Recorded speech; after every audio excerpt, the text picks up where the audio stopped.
గతసారి మనం చాలా లోతైన విషయం మాట్లాడుకున్నాం కదా, ఆత్మ శరీరం కంటే వేరు అని, అది ఎప్పుడూ మారదు అని. అవునమ్మా, శరీరం పాతబట్టల్లాంటిది అని కృష్ణుడు చెప్పాడు కదా. ఆత్మ అది వేసుకుంటుంది, తీసేస్తుంది అని. నాకు అది చాలా బాగా అనిపించింది. ఆత్మ ఎప్పుడూ సేఫ్గా ఉంటుందని. అవును మీరా, ఆత్మ అవ్యయం అంటే దాన్ని ఏదీ నాశననం చెయ్యలేదు. కాని ఇప్పుడు కృష్ణుడు అడుగు ముందుకు వేస్తున్నాడు. ఆత్మ అంత స్వేచ్ఛగా ఉంటే మన ప్రవర్తన ఎందుకు అంత తేడాగా ఉంటుంది? ఒక్కోసారి మనం చాలా శాంతంగా ఉంటాం, ఒక్కోసారి ఉరకలెత్తుతాం, ఒక్కోసారి మొద్దుబారిపోతాం. ఇవి ఎందుకు జరుగుతాయి? నాకు కూడా అలా అనిపిస్తుంది రాన్న. పరీక్ష రోజు నేను చాలా టెన్షన్ గా ఉంటాను, కానీ ఆడుతున్నప్పుడు అంత హ్యాపీగా ఉంటాను. ఇవి రెండూ నేనే కదా. సరిగ్గా ఆ ప్రశ్నకే కృష్ణుడు జవాబు చెప్పబోతున్నాడు ఇప్పుడు. 15వ అధ్యాయం అయిపోయింది. ఇప్పుడు 16వ అధ్యాయం కాదు, 14వ అధ్యాయం. ప్రకృతి యొక్క 3 గుణాల గురించి. ఇవి మన లోపల ఉండే 3 రకాల శక్తులు. అవి మనల్ని ఎలా ప్రభావితం చేస్తాయో కృష్ణుడు అర్జునుడికి చెప్తున్నాడు. 3 శక్తులా? అవేంటమ్మా? అదే చూద్దాం.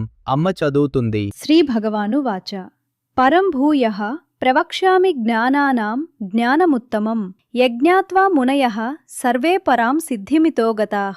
కృష్ణుడు అర్జునుడికి చెప్తున్నాడు, నేను నీకు మళ్ళీ ఒక విషయం చెప్తాను. అన్ని జ్ఞానాల్లో అత్యుత్తమమైన జ్ఞానం. ఇది తెలుసుకున్న మునులందరూ ఉన్నత స్థితికి చేరుకున్నారు. అమ్మా, మళ్ళీ అని ఎందుకన్నాడు? ఇంతకుముందు కూడా చెప్పాడా? చాలా మంచి ప్రశ్న ఆరవ్. కృష్ణుడు గీత మొత్తం అర్జునుడికి చెప్తున్నాడు కదా, ఒక్కో అధ్యాయంలో ఒక్కో కోణం నుండి. ఇప్పుడు ఈ జ్ఞానం అన్నిటికంటే ముఖ్యమైనది అని ముందే చెప్తున్నాడు. ఇది వినడానికి సిద్ధంగా ఉండు అని. మునులు అంటే ఎవరమ్మా? మునులు అంటే చాలా లోతుగా ఆలోచించే, ధ్యానం చేసే జ్ఞానులు మీరా. వాళ్ళు ఈ జ్ఞానం తెలుసుకుని పరాం సిద్ధి పొందారు, అంటే అత్యున్నత స్థితికి చేరారు. అత్యున్నత స్థితి అంటే ఏంటి నాన్న? స్వర్గమా? అంతకంటే ఎక్కువ. మనసులో పూర్తి శాంతి, ఏ పరిస్థితిలోనూ కదలని స్థిరత్వం. ఒక పజిల్ చేస్తున్నప్పుడు అన్ని పీసులు సరిగ్గా అమిరాయి అని అర్థమైనప్పుడు ఎంత హాయిగా అనిపిస్తుందో. ఈ జ్ఞానం అలాంటి హాయిని మనసు మొత్తానికి ఇస్తుంది. అర్థమైంది అంటే శాంతి వస్తుంది. అదే ఈ శ్లోకం చెప్పే నిజం. అవునా నాన్నా? నాకు పజిల్ అయిపోయినప్పుడు చాలా హాయిగా అనిపిస్తుంది. ఇప్పుడు తర్వాతి శ్లోకం చూద్దాం.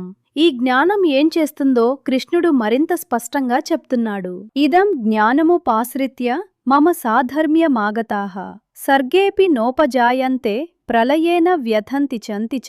ఈ జ్ఞానాన్ని ఆశ్రయించిన వారు నా స్వభావాన్ని పొందుతారు. అంటే సృష్టి జరిగినా వాళ్లు మళ్లీ పుట్టరు, ప్రళయం వచ్చినా వాళ్లు కంగార్పడరు. అమ్మా, ప్రళయం అంటే?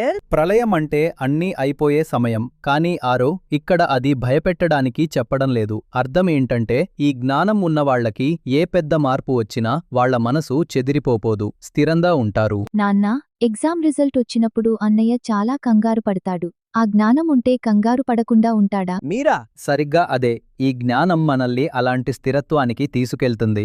రిజల్ట్ ఏదైనా సరే మనసు కదలకుండా ఉండటం నేర్చుకోవడమే ఇక్కడ చెప్పేది. ఇప్పుడు కృష్ణుడు ఒక అద్భుతమైన విషయం చెప్తున్నాడు.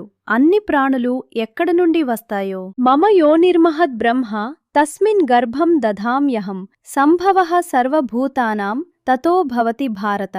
కృష్ణుడు అంటున్నాడు, మహద్బ్రహ్మ అనేది నా గర్భం, దాన్లో నేను బీజాన్ని ఉంచుతాను, అక్కడ నుండే అన్ని ప్రాణులు పుడతాయి అర్జున. అంటే ఈ మొత్తం ప్రకృతి అన్నీ కలిసి ఒక్క తల్లిలాంటిది. కృష్ణుడు తండ్రిలాంటివాడు. అంటే చెట్లు, పక్షులు, పురుగులు అన్నీ కూడా ఒకే మూలం నుండి వచ్చాయా? అవును అరవ్, అదే కృష్ణుడు చెప్పేది. అమ్మా, మన ఇంటి బయట ఉండే చీమలు కూడా? అవును మీరా, చీమలు కూడా, ఏనుగులు కూడా, మనం కూడా, అందరూ ఒకే మూలం నుండి. సర్వయోనిషు కౌంతేయ మూర్తయః సంభవంతియాః తాసాం బ్రహ్మ మహద్యోనిరహం బీజప్రదపిత. కుంతీ కొడుక, అన్ని రకాల జన్మలలో ఏ రూపాలు పుట్టినా మహద్బ్రహ్మ వాటికి తల్లి, నేను బీజమిచ్చే తండ్రిని అంటున్నాడు కృష్ణుడు. నాన్న, అర్జునుణ్ణి కుంతీ కొడుకు అని ఎందుకు పిలిచాడిక్కడ? గీతలో కృష్ణుడు అర్జునుడ్ని వేర్వేరు పేర్లతో పిలుస్తాడు. కుంతీ కొడుకు అని పిలవడమంటే నీ తల్లి ఎంత గొప్పదో అలాంటి కుటుంబంలో పుట్టావు, ఈ జ్ఞానం వినే అర్హత నీకు ఉంది అని గుర్తు చెయ్యడం. నాన్నా, అన్ని ప్రాణులు ఒకే మూలం నుండి వస్తే మనం ఒకరికొకరం కనెక్టెడ్గా ఉన్నాం అని అర్థమా? మీరా, అది చాలా లోతైన మాట చెప్పావు. అవును, అందుకే ఒకరికి నొప్పి కలిగించడం, జంతువులను హర్ట్ చేయడం తప్పు అనిపిస్తుంది. అన్నీ ఒకే మూలం నుండి వచ్చాయని అర్థమైతే జీవితం మీద వేరే గౌరవం వస్తుంది. అంటే స్కూల్లో నచ్చని పిల్లలు కూడా నాకు కరెక్టేటనా? కృష్ణుడి దృష్టిలో అవును. అందుకే వాళ్లతో ఎలా ఉండాలో అని ఆలోచించడం ముఖ్యం. ఇప్పుడు చూడండి, ఇప్పటివరకు కృష్ణుడు అన్ని ప్రాణులు ఒకే మూలం నుండి వస్తాయని చెప్పాడు. ఇప్పుడు అడుగుతున్నాడు, మరి అందరూ ఒకే మూలం నుండి వస్తే ఎందుకు అందరూ వేరేగా ప్రవర్తిస్తారు? ఆ జవాబు ఇప్పుడు వస్తుంది. సత్వం రజస్తమ ఇతి గుణాః ప్రకృతి సంభవాః నిబధ్నంతి మహాబాహో దేహే దేహినమవ్యయం. కృష్ణుడంటున్నాడు, సత్వం, రజస్సు, తమస్సు ఇవి 3 గుణాలు ప్రకృతి నుండి పుట్టినవి. ఇవి శరీరంలో ఉన్న అవ్యయమైన ఆత్మను బంధిస్తాయి మహాబాహో. అంటే ఈ 3 గుణాలు మన ప్రవర్తనను నిర్ణయిస్తాయి. అమ్మా, గుణాలంటే ఏంటి సరిగ్గా? గుణ అంటే ప్రకృతిలో ఉండే రకాలు, లక్షణాలు. ఇవి మన మనసులో, శరీరంలో ఉంటాయి. 3 రకాలు. సత్వం అంటే మంచితనం, శాంతి. రజస్సు అంటే చురుకుదనం, కోరికలు.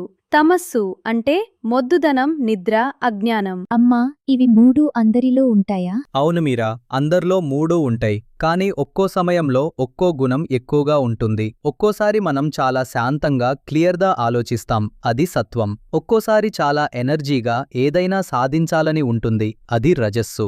ఒక్కోసారి ఏమీ చెయ్యాలని అనిపించదు, మొద్దుగా ఉంటుంది, అది తమస్సు. నాన్న, ఆదివారం పొద్దున నాకు లేవాలననిపించదు, అది తమస్సు అనా? బాగా గుర్తుపట్టావు, అదే తమస్సు. నాన్న, మహాబాహో అని పిలిచాడు కృష్ణుడు. అది ఏంటి? మహాబాహో అంటే బలమైన భుజాలు ఉన్నవాడు అని యోధుడిని గౌరవంగా పిలిచే పేరు. కాని ఇక్కడ ఒక అందమైన విషయం ఉంది. బాహ్యంగా అంత బలంగా ఉన్న అర్జునుడు కూడా ఈ గుణాల బంధంలో ఉన్నాడు. బాహ్యబలం ఉన్నా మనసులో ఈ గుణాలు పనిచేస్తూనే ఉంటాయి. అంటే ఈ గుణాలు మనల్ని కంట్రోల్ చేస్తాయా నాన్న?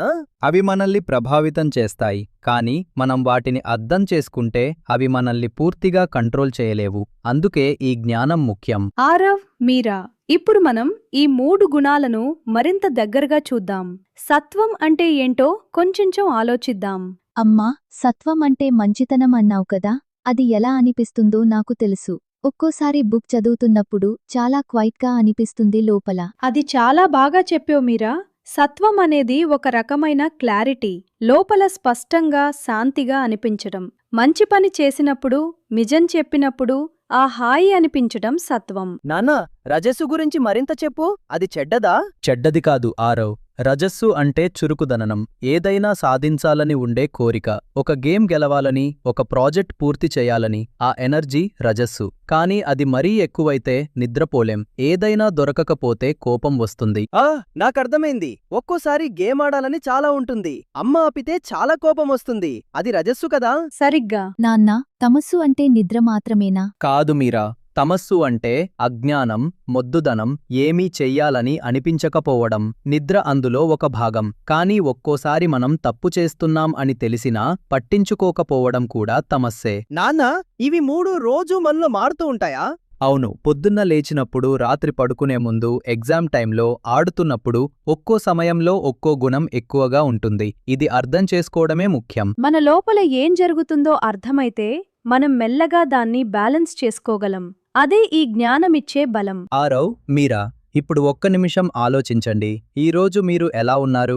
ఏ గుణం ఎక్కువగా అనిపించింది? నాన్నా, స్కూల్లో ఈరోజు ఫ్రెండ్తో గొడవైంది, చాలా కోపంగా ఉన్నాను, అది రజస్సు గదా? అవును, ఆ కోపం వచ్చినప్పుడు ఏం చేశావు? మాట్లాడలేదు వాడితో, కాని తర్వాత బాధగా అనిపించింది. ఆ బాధ అనిపించటమే సత్వం. అది నీకు చెప్పింది ఇది సరికాదు అని.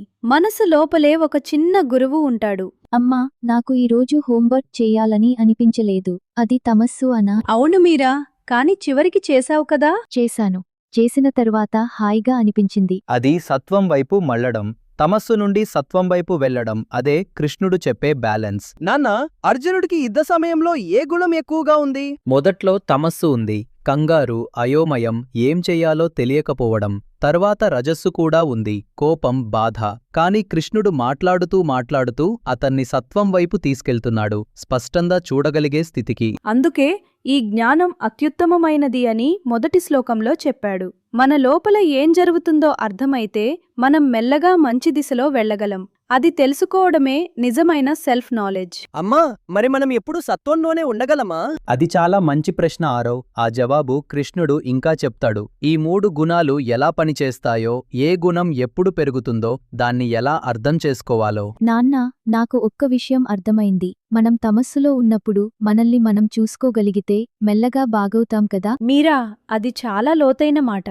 అవును, చూడగలగడమే మొదటి అడుగు. ఈరోజు మనం 3 గుణాల గురించి తెలుసుకున్నాం. సత్వం, రజస్సు, తమస్సు. అన్నీ మనలో ఉంటాయి, అన్నీ అవసరమే. కానీ వాటిని గుర్తించగలగడమే జ్ఞానం. నాన్న, ఇప్పుడు నాకు అనిపిస్తుంది నేను కోపంగా ఉన్నప్పుడు ఇది రజస్సు అని గుర్తు చేసుకోవచ్చు కదా. అవునారవ్, అదే కృష్ణుడు ఇవ్వాలనుకుంటున్న అవగాహన. తర్వాతి శ్లోకాల్లో కృష్ణుడు ఒక్కో గుణం ఎలా పనిచేస్తుందో చాలా స్పష్టంగా వివరిస్తాడు.